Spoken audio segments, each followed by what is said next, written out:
Wow. Galdra sure moves fast when she's angry. After kicking the shit out of the army, I did my best to dramatically and casually stroll back to the forest, but before long the Templars finally deigned to deploy and sent Galdra flying through the air in my general direction. I had to actually start hoofing it pretty fast in order to get under tree cover before she reached me. Unfortunately, however, simply breaking line of sight doesn't seem to have deterred First Lady High Templar Galdra Cathala the Annihilator much at all. "You little shit," she roars from above me. "No one beats up my exes except me." I feel a spell tingle above my head and immediately reach tentacles up to send out a pulse of my mana, destroying as much of it as I can.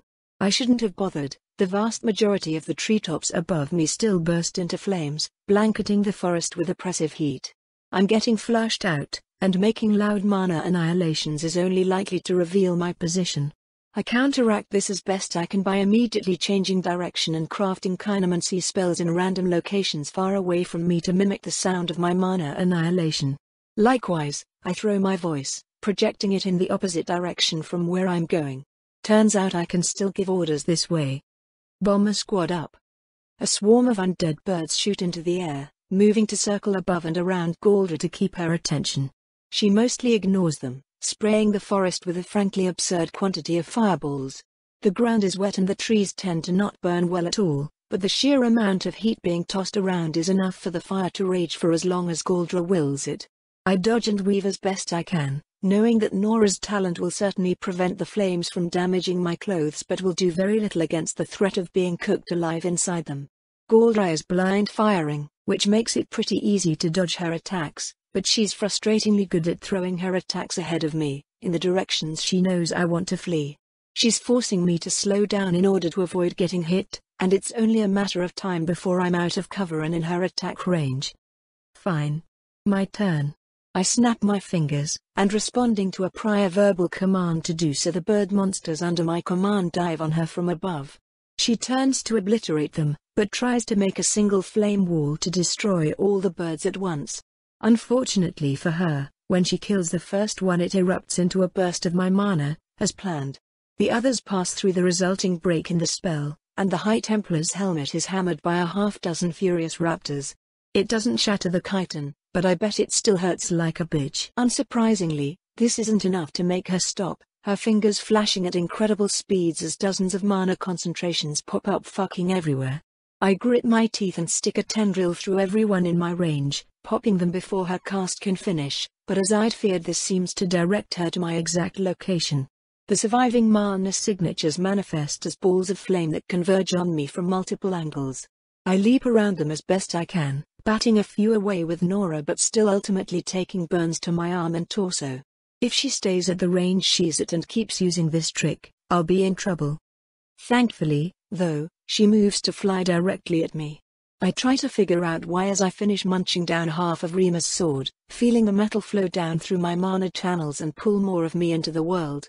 Then I twitch in annoyance as said mana swarms the nascent eyeball on the side of my waist, feeling nerve passageways rapidly shoot up the side of my body and extend towards my brain as the useless orb of sight grows to completion.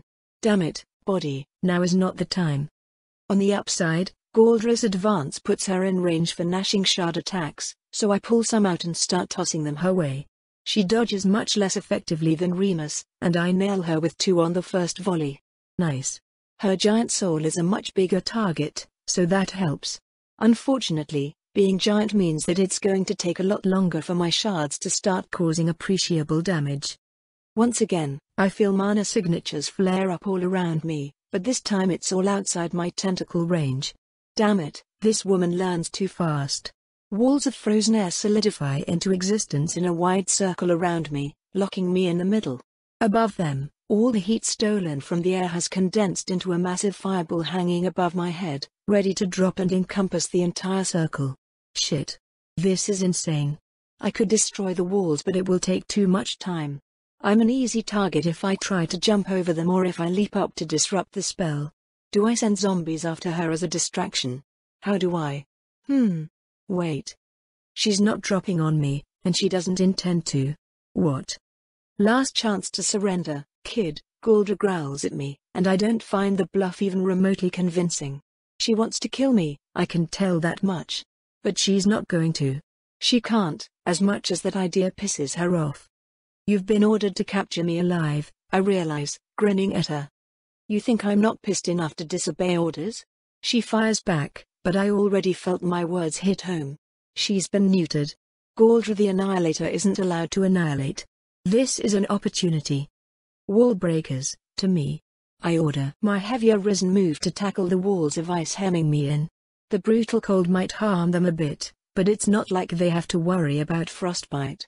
While they slam their bodies into the ice walls, I continue forming and tossing gnashing shards towards Galdra, watching with satisfaction as the giant ball of flame gets launched into the forest away from me rather than dropped on my head. It incinerates a number of my dregs, but I suppose there's always more where those ones came from. Come on, Galdra, if I can kick Remus' ass when he's giving his all, I can fucking ruin you if you don't use your best tricks, I sneer at her. Besides, don't you have ours to worry about? My wall breaker squad then smashes a hole through Galdra's ice wall, and I start moving towards them as they widen it. Galdra, however, sends a jet of flame down at them, and they get incinerated. Did ours escape? She asks me bluntly. He did, I confirm, seeing no reason to hide it. He killed a High Templar, then himself, and his soul flew off. I don't feel him anywhere near Skyhope, but he's somewhere. Unless your god ate him, I guess. She casts another spell at me, and the shattered shards of ice around the opening my shed wall breakers made suddenly launch towards me. I cover my face and otherwise ignore them, letting Nora handle it. As I leap through the small gap in the wall, Galdra dives towards me, the tiny opening suddenly becoming the focal point for an absurdly powerful targeted spell. I can only assume she dives closer because she's exclusively a learned mage, and for learned magic you have to balance the amount of power you put into a spell between range and strength. There's an important distinction, however, between spells that you cast on a specific person or at a specific point, such as the ice walls she made, and projectile spells, such as the wind blasts from Remus' former sword. A projectile spell creates a projectile next to the caster and then gives that projectile momentum, so all of the actual magic occurs at close range and the spell isn't subject to the power versus distance problem. On the downside, they have to actually be aimed, while non-projectile spells just happen wherever you want them to. Plus, most spells can't be projectiles at all. You can't create, say, the concept of holding someone in place with kineticism and then launch it at somebody. You have to cast a spell like that on a person directly. So basically, she's rushing closer to put as much raw power as possible into whatever capture spell she's casting. Yet it just doesn't matter. With all the metal I've been munching lately, I can still easily obliterate it. A noise like an explosion erupts from the mana clash, and I emerge from Galdra's trap uncaught. But not before she flies face first into a spray of gnashing shards. Good trade on my end. I rush deeper into the forest as my birds start diving for another round of harassment. This time she wises up and kills each of them with different spells, but that distracts her long enough for me to get under more thick tree cover, blocking her line of sight to my location once again. Are you with ours, you little shit? Galdra calls after me. Fuck no. I call back. I barely even know who he is. Where is he? I would fucking tell you if I knew. Go bother him and leave me alone. I toss yet more shards up at Galdra and start really hoping she backs off soon. After making an army and subsequently fighting one, I feel like I might actually be starting to get low on safe bits of my soul to break off. I would definitely be out by now if not for all the powerful people I've been eating lately. Thankfully, I've now tagged Galdra with 11 gnashing shards, and without animancy I don't think there's anything she can do to remove them. As long as I keep running and keep myself from getting caught, I'll eventually chew through something important. Shit, now I almost hope she keeps chasing me. Such a huge fucking soul. And doesn't she also have metal in her head? I start to salivate at the thought of it. Unfortunately, as soon as I start looking forward to it she starts to back off, pulling out a tiny bead of metal and speaking into it. The speaking quickly advances into frustrated grumbling and eventually yelling, before finally she turns around and rockets off back to Skyhope. Oh, well. I suppose it's a little disappointing that I won't be able to eat Galdra today, but I suppose it's actually more likely that, if I get her close to death, she would just kill me first. I'm not arrogant enough to think she can't. She just wasn't going to, for some reason. I store Nora's soul back in my body as I think about that. It has to be the Epsilon thing. The Templars must know that Ars can survive his body's death, and no one other than an Animancer would be able to damage his soul. If Ars is killed, he just gets away scot-free unless someone like me is around, and the Templars don't employ people like me. Well, I guess they apparently employed a Vrathitso, actually, but maybe they just don't know she eats souls. Either way, the point is that I can understand there are good reasons to not want to kill Ars. But why do they think I can do that? Maybe it's time to have that conversation with Altrix when I get back. I don't know. The thought of learning about this secret past I apparently have weirds me out. It's literally never been something I've thought about before. Why would I? I've been an orphan girl forever. It's a pretty damn common story where I grew up. Sure, we would sometimes wonder who our parents were, but it's just sort of an idle what-if reserved for days where we have the energy to ponder things like that. Actually meeting my mother in the flesh? I don't like it. I barely have any idea who Altrix is and she still looks at me the same way Lynn does. It's creepy. Eventually I manage to get deep enough in the forest to where Penelope is waiting by herself, avoiding my little prisoner commune. I make my way to her, silently trekking the miles between us and killing everything in my way to eat and regain my strength, physically and spiritually. My body is as hungry as my soul right now, and while I'm worried that's just because it wants to grow another mockery of a tentacle, I have no intention of willingly starving myself for any reason. It's me, I call out once I'm close enough for Penelope to hear it. Which is surprisingly far away, nowadays. She's making herself into quite the neat little abomination. I know, she calls back. You have a rather distinct smell, as of recently. Yeah, can you maybe turn that off? Of course. I step into the same clearing as her, and I'm greeted with a wonderful smile. I try to smile back and accidentally start peeling more skin off my face as I tug on it from the inside, which actually kind of hurts. Penelope's expression quickly jumps to one of concern, rushing forwards to look at my face. Holy shit, Vita, she hisses. What happened? Oh, Remus hit me with his sword a few times. I dismiss. Why, is it bad? Is it? Ugh, she sighs, pinching the bridge of her nose.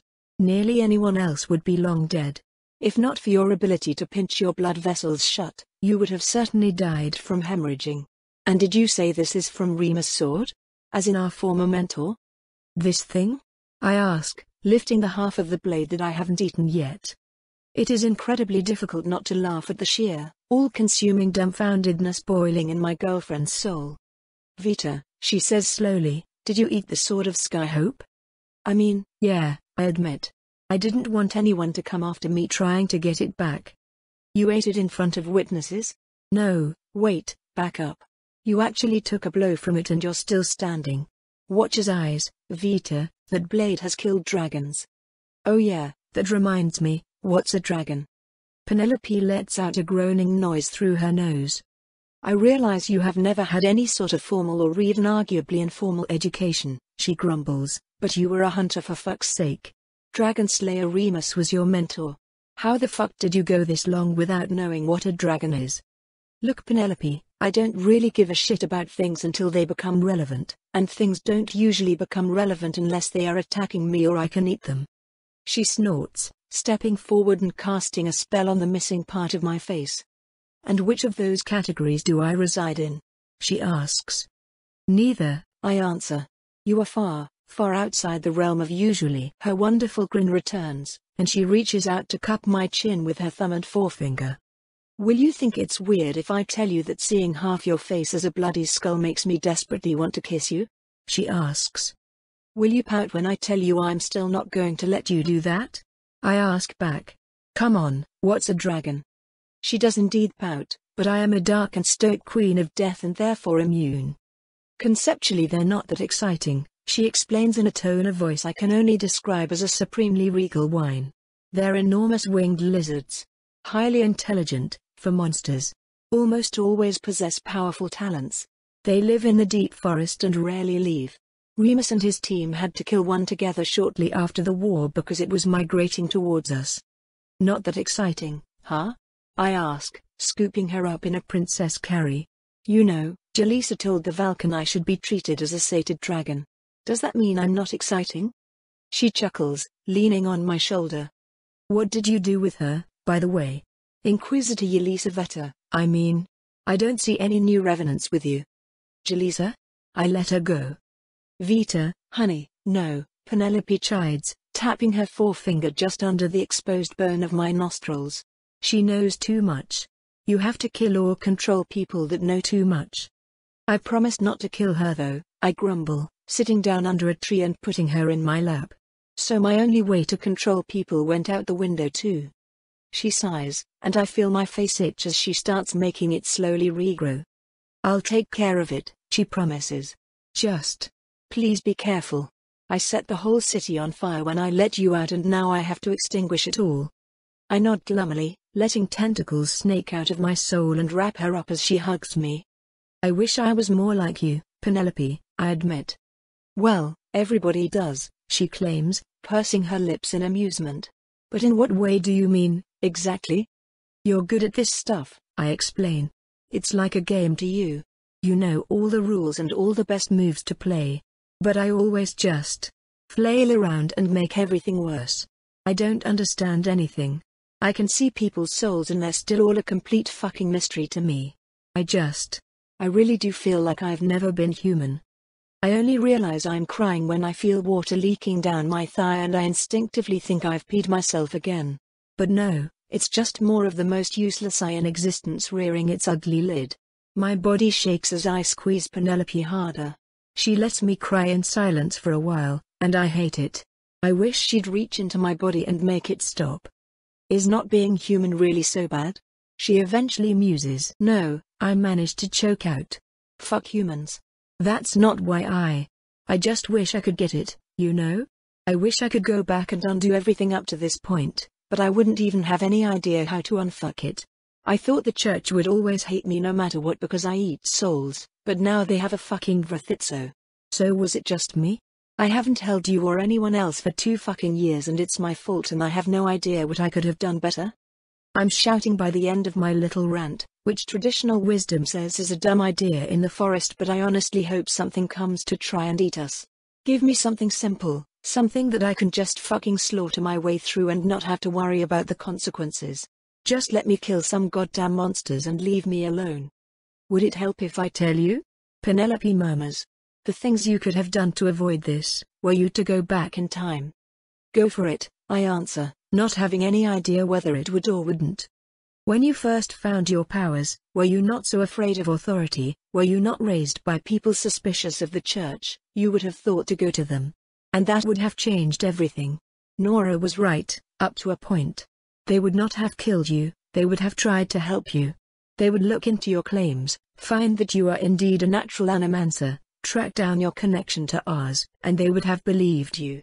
You would not have been killed or hurt or sent to jail. No, I whisper. Please don't say that. Ah, but I'm not done, Penelope hums, a smile tickling her face. Because you wouldn't have been free, either. Of course they can't let an animancer go free. They would have used you, if you were an obedient and devout little girl. They would have quite enjoyed using you, Vita. Perhaps you would have even ended up a symbol of the church itself, heralded as a prophet of the Mistwatcher, with your mana and your tentacles and whatnot. You would be living a life of comfort and relative safety, your family taken care of, your food brought to you, and your every moment of every day planned out by someone else. Just like your little friend Lark. That's how the church works, Vita. They have to either control you, or they kill you. There is no middle ground. Could you accept that, Vita? I feel the fire in her soul as she speaks, her passion and her smoldering hate. She already knows my answer, and loves me for it. No, I admit. I despise that. Yes, she agrees. And that has been my life these past 2 years, my own sort of prison. Nowhere near as bad a one as yours, but it's still there. I've had no choice but to play the good little church girl, to become something they think they can push around and use as they will. My research is theirs, my time is theirs, my skills are theirs. Even my personal wealth is only allowed because how I use it falls within their view of acceptability. This isn't overt, mind you. I've received no threats and no orders. Only reasonable requests and thin smiles. There's not a shred of evidence to implicate them. But the pattern is there. They poach the strongest members out of the army so that their private force is always stronger. They maintain exclusive control on an entire school of magic in the name of safety. They knew about Sky's plan to cause a perception event and chose to abuse it instead of stopping it. Any other explanation is statistically absurd. And yet they keep getting away with it because they have that power base, they have the public's approval, they have the ability to stage a thinly veiled coup without anyone batting an eye. So you may not always be making the right choice, Vita, but I promise you this, conflict was inevitable. At this stage of the plan we're not looking to avoid the church anymore. We have to destroy them. I continue holding her silently, soaking that in. She's probably right. I hate that she's probably right. There's a part that doesn't sit well with me, though. You make them out to be these absolute evil masterminds, I say, but I've literally never met a Templar or preacher like that. Not that I meet many preachers, but I've met a lot of Templars. And they don't think that way. Not even the ones I hate. A lot of them are pretty damn nice people. Even if they still end up betraying me. That's the frightening thing, Vita, Penelope says. Both things can be true. Their whole dogma is about getting kind people to bully and abuse. It's really not that fucking hard to get humans to be evil, all you have to do is convince them that it's good. And every damn one of them knows this, yet they all think it only applies to everyone else. Nothing is easier than justification. Causing a fucking perception event, though? I grumble. That's explicitly something the Templars exist to stop. They didn't cause it, per se, Penelope muses. Then just decided that the Mistwatchers should be enacted without their interference, this time. Although you have a point, the whole mass murder situation is a bit of a bright red flag that says evil on it. There's no way the rank and file believes the church was involved. Perhaps there are a few truly foul masterminds in the woodworks of their organization. I haven't met them yet, but hopefully if they exist we make sure not to let them escape. I chuckle. You really want to do this? I ask. Just destroy them all? Do we have any other options at this point? She counters. If we follow through with using animancy to become immortal, they'll come after us anyway. They won't let us save anyone else. Dying is too important to their dogma. I sigh. All right. How are we doing this, then? I don't know the first thing about toppling a regime. Oh, you just leave all the toppling to me, Vita, Penelope murmurs. All you need to do is keep being big and scary. Prepare for the fight that's inevitably coming your way, keep their eyes off me, and make them hate you more than anything. Can you do that? I nod glumly. Literally without even trying, I confirm. When I first took a ride to Site 4, my fellow Templars never bound my hands or gagged my mouth, only blindfolded me for purely security-related reasons. It's funny how, now that I'm tied up and gagged like an actual prisoner, I somehow seem to be treated with less suspicion. Apologies for the rough handling, Inquisitor, one of the army officers grunts at me. It's just protocol. I used to know what the fancy symbols embroidered onto his breast meant, but I forgot that shit days after testing to confirm I memorized the knowledge. Either way, it doesn't really matter. The apology is welcome, but unnecessary. I just escaped a top-secret animancy containment facility that got taken over by the prisoners. I sure hope everyone handles me per protocol. I was walking around with us for fuck's sake, for all I know I am some kind of sleeper agent. I can't say any of this with the gag in my mouth, of course, so I just shrug and nod politely, signaling my understanding. He nods back. Social interaction successful, no words needed. It's generally a major downside, but sometimes I have to appreciate my talent's ability to be incredibly distracting. I just watched my pregnant coworker die because of a stupid stunt I pulled, after all. But that's okay, I can just drown my consciousness in the sound of vendors yelling at passers-by, the smell of bodies packed in busy streets, the feeling of heat fluctuating as we walk by other people. I can glance at someone and immerse myself in their tales, crafting a story about their life from vague pieces of information that I've trained myself to pick out. I can forget, just for a moment, why tears are soaking the front of my face. I can forget that look of utter betrayal as 3 more innocent Templars die under my watch, the unspeakable tragedy of a girl murdering because she knows no other option. I was too late to give her one. I'm escorted to the closest major church grounds where, to no one's surprise, members of the Inquisition are already waiting for me. 3 of them, in fact, 2 men and 1 woman, judging by the smell. Which is to say I can tell one of them is going to be on her period for a few days. One of the men, who happens to be an Inquisitor captain, still has the scent of masturbation on him. It lasts a long time, and the third is starting to stretch the fabric of his underclothes because he finds me attractive. Yeah, the easiest ways I have to figure out a person's sex from smell alone are pretty damn awkward. I could have puzzled it out from other clues, but some aspect of human nature always makes me zero in on those, even though my talent makes the very idea of sex terrifyingly unpalatable. Thus, the most notable between the three, and also most uncomfortable, is the erection. That isn't a reaction I get very often, so it's pretty damn embarrassing. It's especially weird for it to happen on first sight, too, which informs me that he's likely pretty young. Which sucks. Why would there be an Inquisitor so early into puberty? That's just sad. I nod politely to them all, but only the boy nods back. No love for fellow sinners, huh? Wordlessly, they surround me and guide me down into the bowels of the church, through lower areas I'd been forbidden to tread before I got black trim on my now broken armor. Inquisitors only. This is where I was taught to damn myself for the greater good, where I learned the 2 animancy spells I know before getting shipped off to Site 4 without so much as a briefing.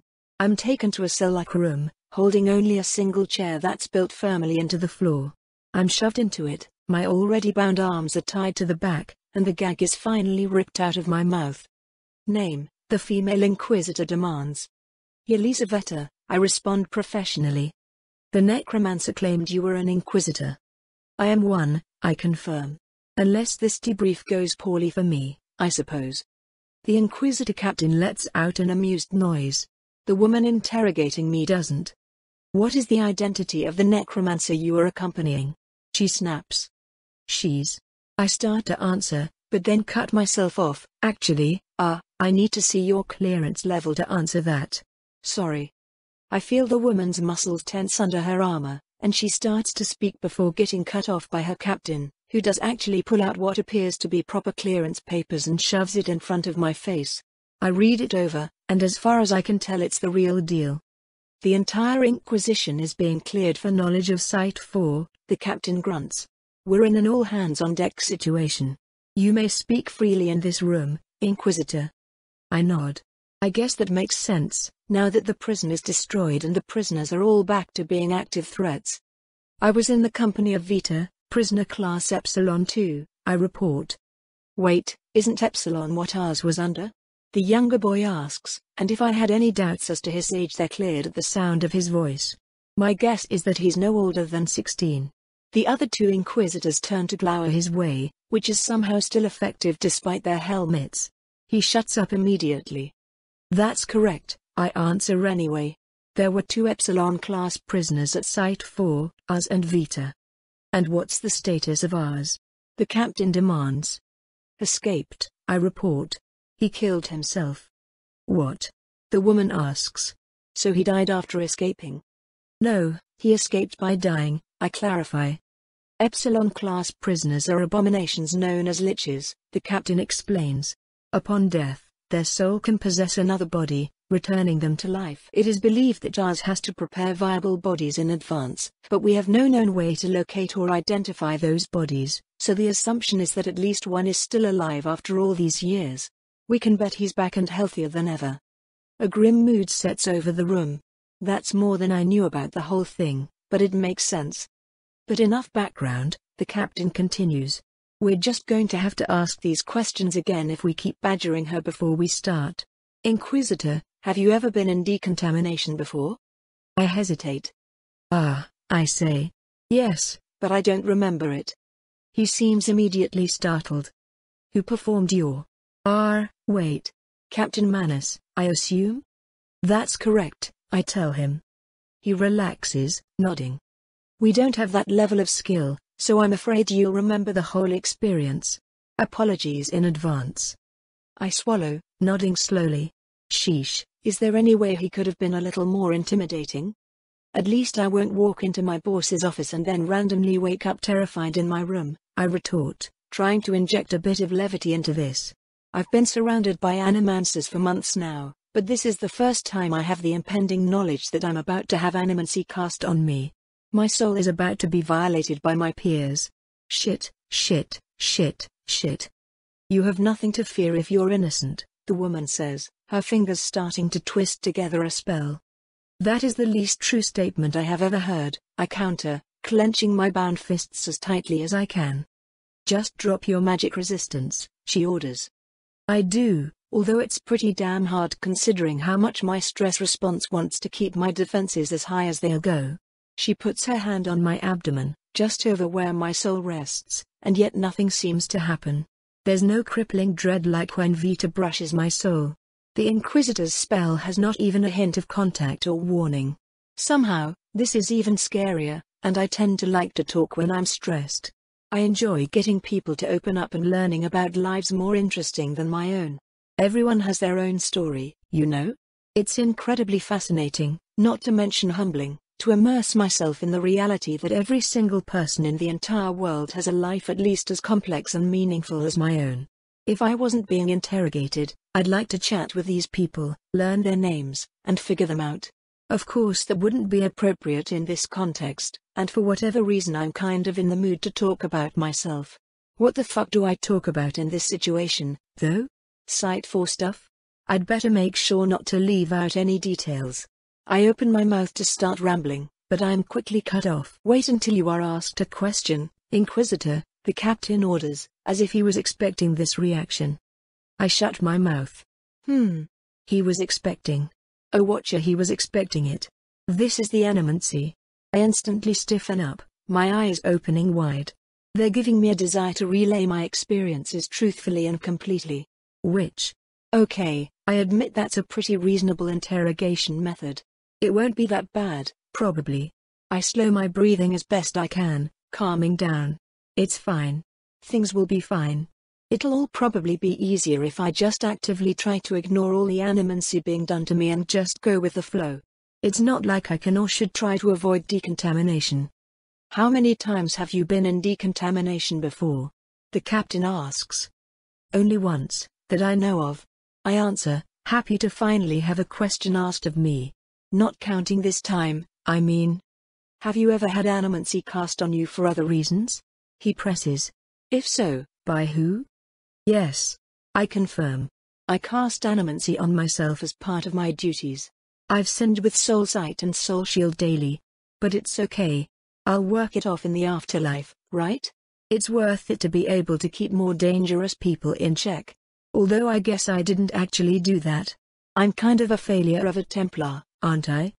The words roll easily off my tongue, the painful emotions accompanying them passing through me and sliding off like they're covered in oil.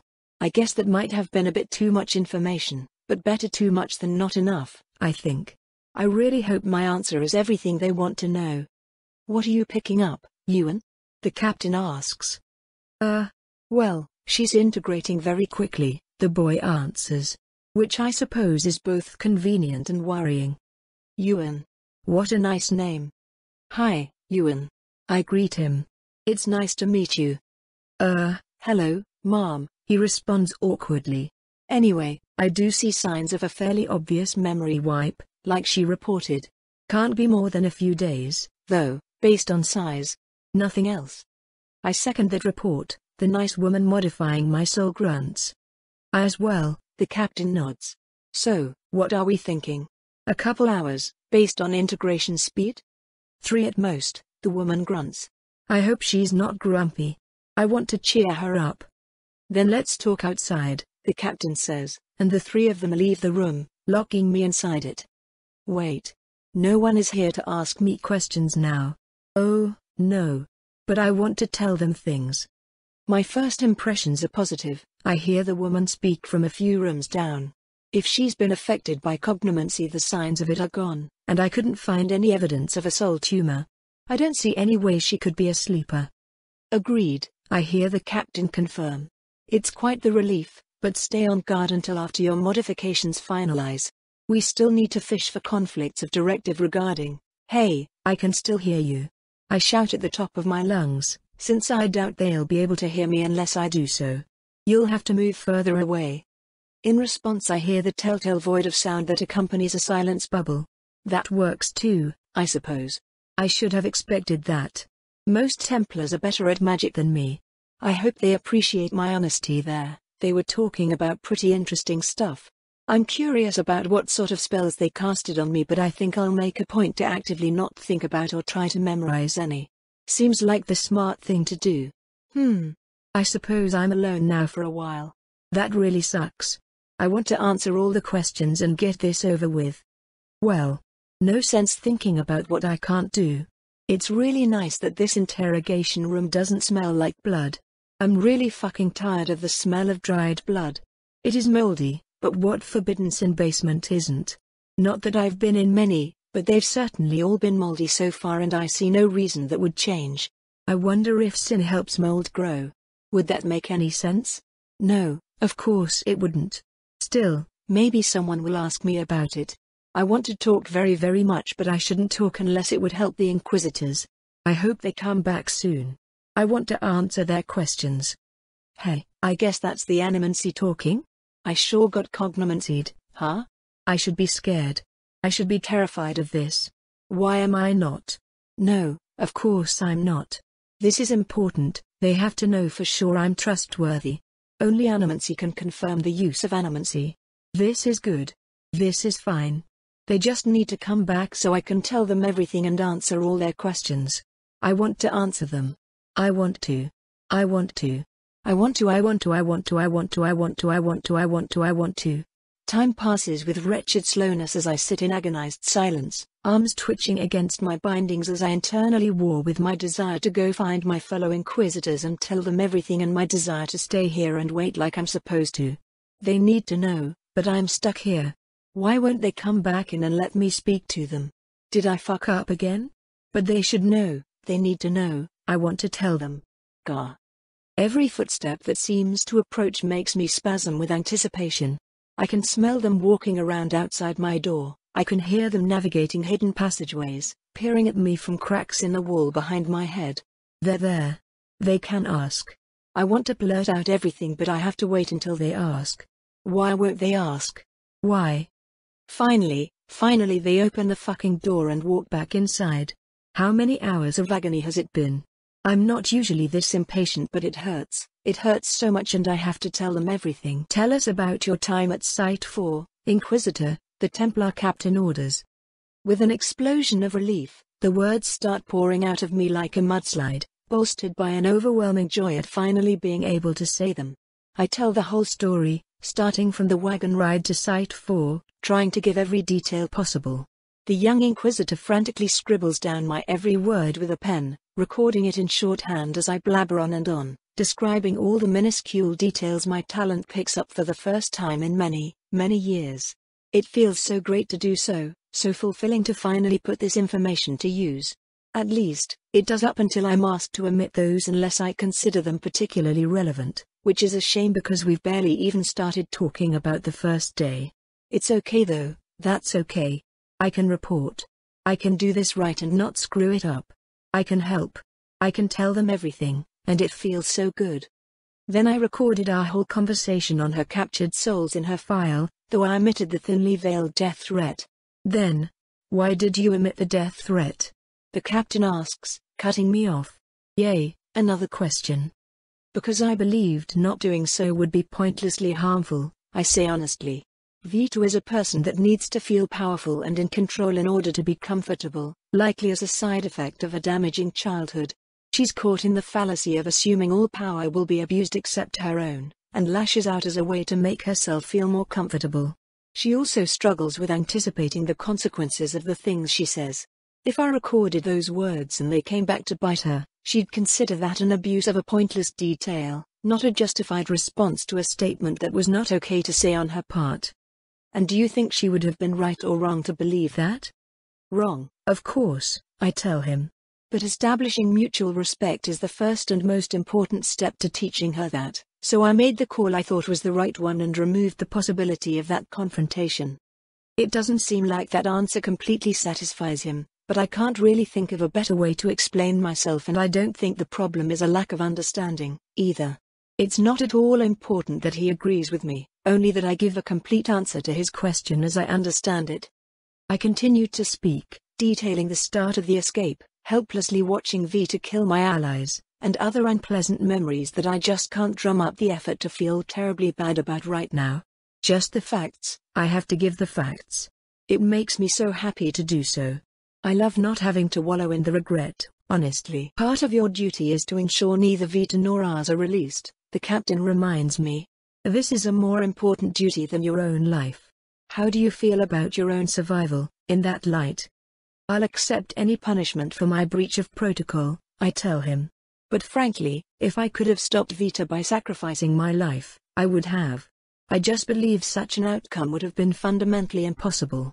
Vita is inhumanly strong, both physically and through her capacity to kill with a thought. I attempted to stop her on multiple occasions. I simply failed so utterly that she could stop my attempts without causing me permanent harm. Furthermore, the speed and skill with which she can create undead means my death would actually lower the chances that a more skilled Templar could successfully stop her. I continue my story. They ask me a lot of questions about ours, but I can't answer most of them. I can only tell them what I saw. They ask for detailed descriptions of every person involved in the breakout, and I give them damn detailed descriptions, down to the soul. They seem to appreciate that, which makes me giddy and warm inside. After I finish my story, discussing the forest trip, my desperate attempt to free the Templars under Vita's control, and ultimately my release back to Skyhope, I get hit with a round of questioning I am not at all prepared for. Did you in any way assist with or cause the breakout at Site 4? The captain asks me. I blink in surprise, but the compulsion to answer forces the words from my mouth anyway. I don't think so, I answer hesitantly. If I did, it certainly wasn't with my knowledge or consent. Elaborate further, the captain demands. I can't think of any way in which I could have enabled the breakout, I answer firmly. But anyone can see the timing is suspicious. Roscoe's arrival, that's the bird plushie I told you about, only arrived because I ordered it re-examined, and the breakout happened very soon after its arrival. I don't understand what connection there could be, and of course the Templars re-examining it no doubt did their duties to the fullest extent, but I can't get it out of my head that I somehow screwed things up with that. Vita was exceptionally happy to see it. It's the catalyst that made her promise my survival. Yet at the same time, I didn't get any impression that she knew about the breakout before it actually occurred. I don't know. I just feel like I'm somehow missing something, but hopefully it's just paranoia. They don't ask anything further about that, thankfully, returning to questions I'm entirely happy to answer. It's pretty wonderful, all things considered.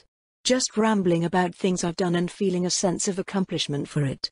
I could really get used to this. They ask me about people I care about. My family is very important to me, but to some extent I care about everybody and I make that clear. They asked me about what Vita made me say. I explained it's all part of my honest opinion and that Vita firmly believes in keeping her word. Leaving her alone would be the best option, and then they ask why I believe it's acceptable to let an animancer and soul enslaver run free. Well, maybe leave her alone isn't the right way to phrase it, I answer. Vita isn't a good person, really. I thought she was, but I was wrong. She wants to be a good person, though. And she could be. She's vengeful, but not malicious. She's brutal, but not sadistic. She can and does go out of her way to do the right thing, and she's a remarkable empath. I feel like if I just had more time, if we didn't have this breakout, I could have gotten through to her. I could have found a way to get a happy ending for everyone. I guess that's arrogant, but even after all this death, I can't think of her as a monster. I just watch her eyes. She killed so many people. She murdered and twisted the closest people I had to friends at Site 4, and I know she's evil for it. Yet all I see when I look at her is a child in pain. She doesn't deserve to be what she is. There's a long silence for a while, or at least the closest my talent lets me get to silence with 3 other people in the room. If you were ordered to kill her, would you? The woman asks me. I can't help but laugh a little. I would attempt to follow that order. Yes, I say. I will do what I am asked to do. I wouldn't succeed, though. I'd be more likely to live through jumping off the island. So if you were ordered to what you know would be certain death? She presses. Then I'd go, I confirm. I expected to be dead months ago, after all. I still remember the dull feeling of having my body bit into pieces, too caught in the throes of a sensory episode to consciously acknowledge my own mortal wounds. At least dying to Vita would be quicker, less shameful. Anyone else have any questions? The captain eventually asks. I hope they say yes, but unfortunately they do not. Wait, what am I going to do now? Oh no, I hope they don't leave me in silence again. Go ahead and fix her, then, the captain says, and the woman nods before starting to cast something. I blink, a sudden fear hitting me. Wait, I stutter. Fix me how? The boy stops writing, calmly walking behind my chair as the captain answers. We're returning you to normal, Inquisitor, he says calmly. Are you sure you wouldn't rather ask more questions? I ask desperately. We're sure, he soothes, kneeling down next to me. It's going to be okay. I don't want to go back, I admit, because I know the shame that runs through me at saying it will just wash away like the rest of the bad feelings. I know, the captain tells me. That's common. But it's better to be how the Watcher made you, isn't it? How the Watcher made me. Right. Of course. I cared about that a lot before this. I like talking, I babble. I like being able to focus on your questions more than the smell of what you did 2 nights ago.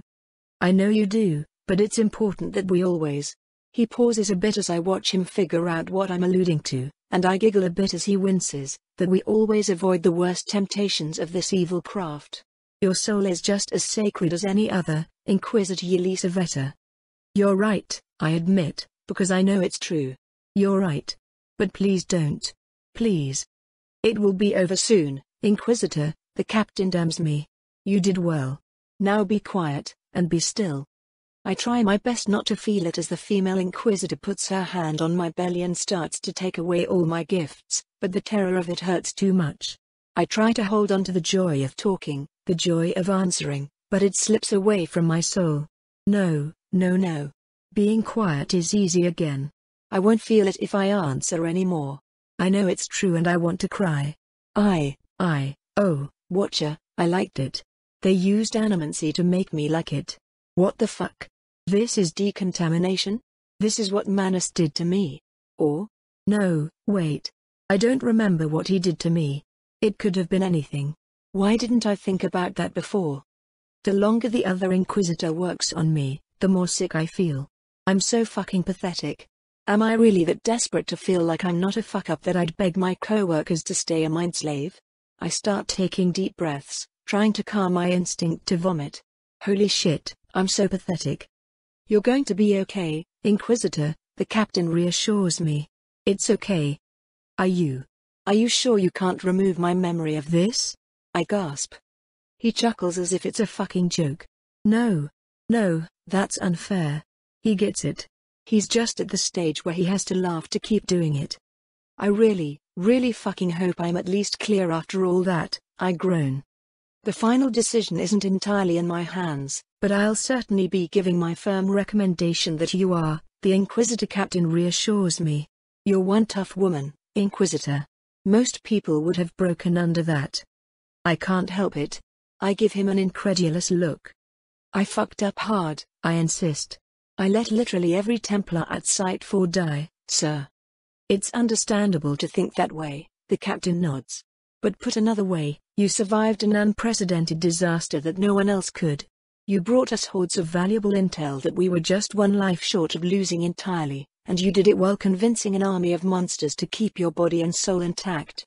Considering the circumstances, Inquisitor, I think your performance was exemplary. The female Inquisitor takes her hand off my belly and nods at the young Inquisitor behind me, who starts untying me from the chair. Welcome back, she grunts at me. You're nice and normal again. Is that a hint of sadistic amusement I feel from her? No, it can't be. I shouldn't be uncharitable to my fellow Templars. I'm probably just grumpy from getting mind-fucked. I'm sure she's a kind and wonderful person. I really hope I never have to go through with this again, I say softly. Hopefully not, the captain agrees. It's a painful thing to submit yourself to.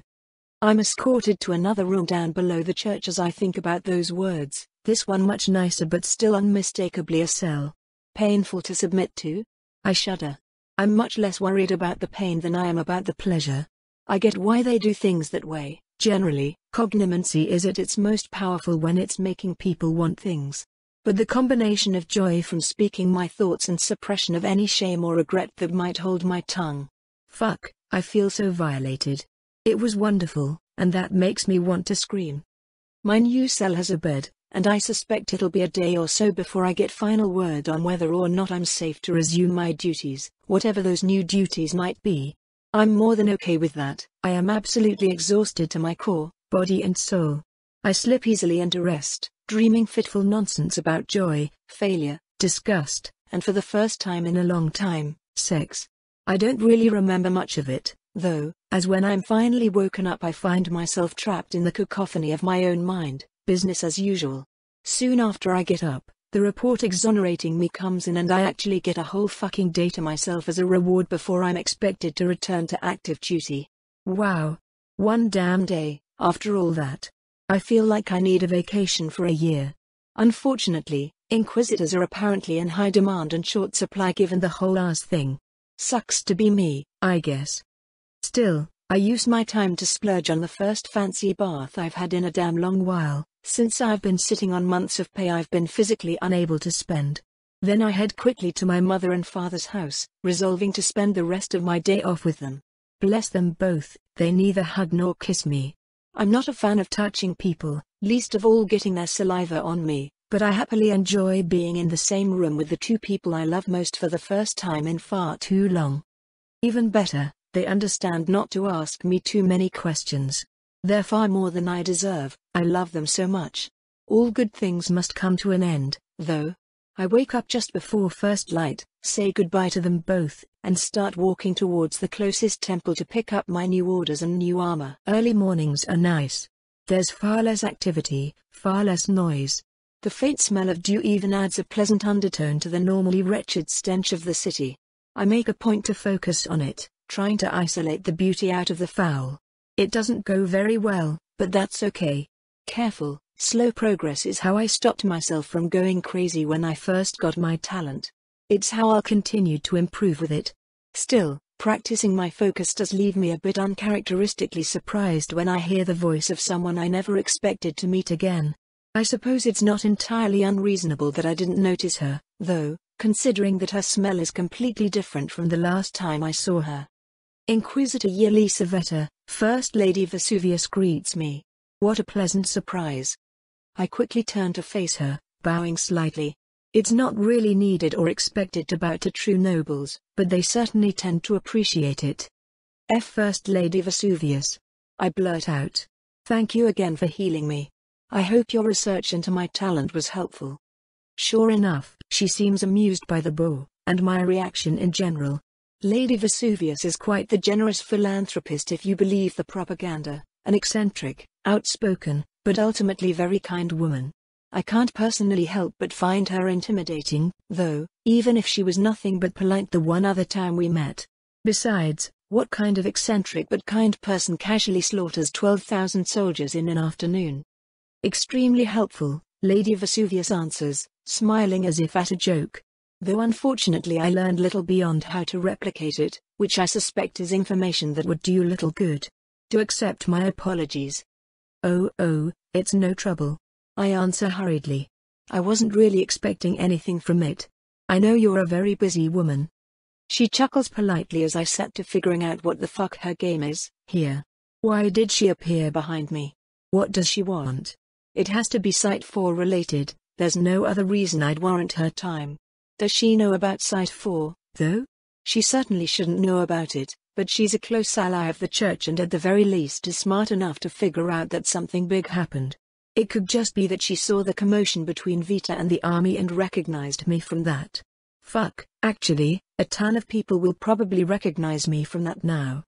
I do certainly wish I had more time to deal with projects like yours, Lady Vesuvius admits. Unfortunately, most of my research time is devoted to national security matters, such as the Vrithitso. Very fascinating creatures, I must admit. Anyway, I suspect you've divined I have a purpose here, and you're right. After you left my care I didn't get to see you again until just now, and I would consider myself quite the failure of a doctor if I did not do a follow-up chat with you to inquire if you have any problems with your new limbs. Is that so? I ask, feeling oddly stressed about that. I'm sort of getting the general feeling that was a massive lie, and that's weird. Really weird, because I don't see or smell or hear any of the tells I would usually use to confirm that someone is lying. Honestly, I don't think I've felt like this about someone since before I got my talent. I've always been pretty good with people, even before I obtained super senses and then trained myself to pick up information without overwhelming myself. When I got the general feeling that someone was maybe full of a bit of bullshit, I ended up right 99% of the time.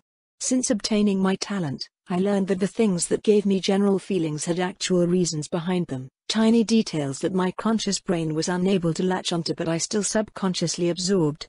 Most people seem to be able to do that pretty well, Vita herself being a notable exception.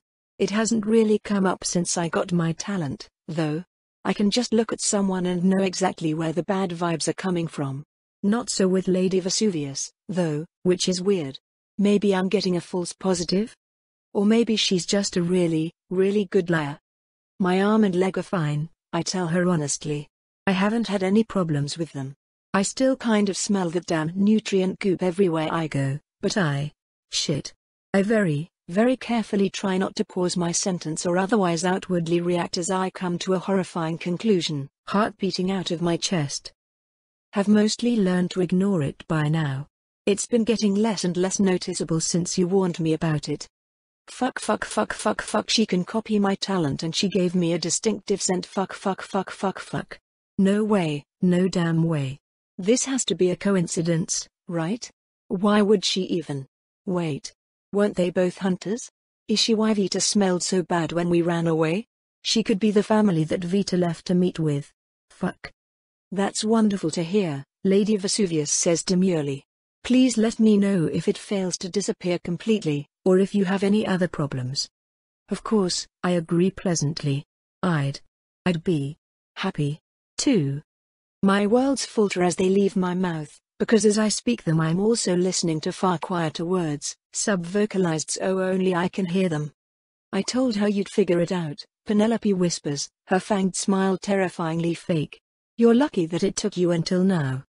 She continues at a normal tone, before I can respond. That's settled then, she announces with wretched pleasantry. That's really all the business I had, but it seems we're going the same way and I'd be delighted to have someone to walk with. I regain my composure halfway through her words, copying her private communication method. It's a scary idea. A silence bubble is an easy way to have a private conversation, but this way no one even knows we're having a private conversation. This is above me, I tell her while she speaks, trusting flat honesty in a situation where I have no clever ideas. Even if you threaten me or my family, I can't in good conscience ignore this. I'd love to have you with me, I then lie at a normal volume. It's truly an honor, Lady Vesuvius. Do you often go for walks before the sky brightens? I'm not threatening to hurt you or your family, the noblewoman insists in what I only assume is a very technical way. I'm asking you to help me prevent a war. I hesitate, forgetting to pay attention to the follow-up pleasantry she responds with. Vita did threaten war if we fuck with her, and ousting the person responsible for her freedom probably counts as that. Is it really my call on whether or not my nation goes to war, though? What I already said still applies, this is above me. My whole job is to relay shit like this to people who are equipped to make these decisions. I see you're still on the fence, Vesuvius the Inhuman whispers to me again, barely intelligible because she doesn't even move her mouth to do it. But if you're struggling to reconcile your duty with war, consider this. You know what I accomplished before I had a Vulca-sponsored biological weapon research lab sitting within Skyhope's walls. And if you fuck with me, Inquisitor? If you start this shit, I won't be on your side.